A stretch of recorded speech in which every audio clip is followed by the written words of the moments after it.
माता मृत्यू, अर्भक मृत्यू आणि त्याचबरोबर नवजात बालकांचे मृत्यू थांबवण्यासाठी सरकार सुरक्षित मातृत्व योजना राबवतं। या सुरक्षित मातृत्वासाठी गेल्या 18 महिन्यांमध्ये तब्बल 771 कोटी रुपये खर्च केले। मात्र हा निधी नेमका खर्च कुठे होतो असा प्रश्न आता उपस्थित केला जातोय। कारण दुर्गम महाराष्ट्रामध्ये तिथल्या भागामध्ये धोकादायक पद्धतीने प्रसूती होत असल्याचं धक्कादायक वास्तव समोर आलंय।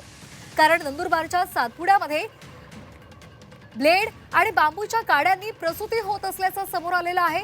विशेष म्हणजे काहींची तिसरी पिढी हे काम करते।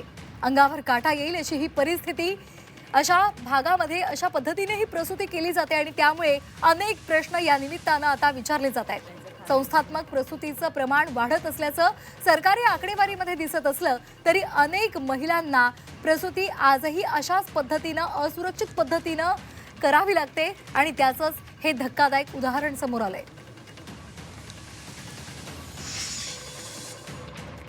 तीर्थ का ये आम मर जातला ते भी आम हुजू उतरी जलमय ते भी जो उतरी पत्ती करें तुड़ देतला ते भी नहीं हम यहाँ में कर जाते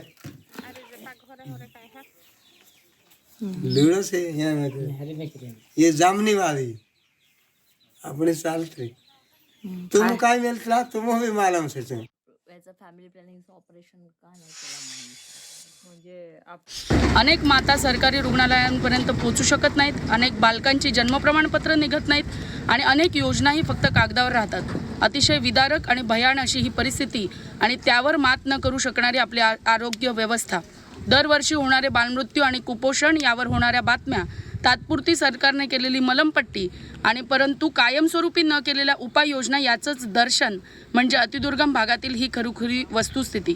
शासन स्तरावर या बातमीनंतर तरी निश्चितपणे याची दखल घेतली जाईल का हा सगळ्यात मोठा सवाल आणि अशाच पद्धतीची बाळंतपणं यापुढची तरी आपण रोखू शकतो का? तसेच शासन स्तरावर नवसंजीवनी अंतर्गत पूर्वीची दाईंची प्रशिक्षणाची योजना कार्यान्वित होईल का?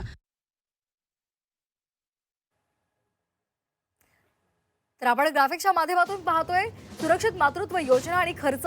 जननी सुरक्षा योजनेवर 46 कोटी रुपये खर्च केला जातोय। प्रधानमंत्री सुरक्षित मातृत्व योजना त्या अनुदानासाठी 17 कोटी रुपयांचा खर्च होतोय। प्रधानमंत्री मातृवंदना योजनेसाठी 44 कोटी रुपये खर्च केले जात आहेत। तर नवसंजीवन योजना त्यासाठी 11 कोटी रुपये, मातृत्व अनुदान योजना 4 कोटी रुपये।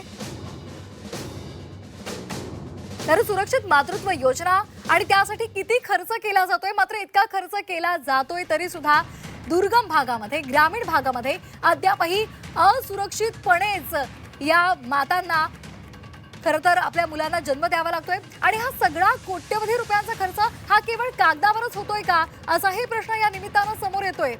तर आपण ही धक्कादायक बातमी पाहतोय। नंदुरबार मधली ही महत्त्वाची बातमी आहे।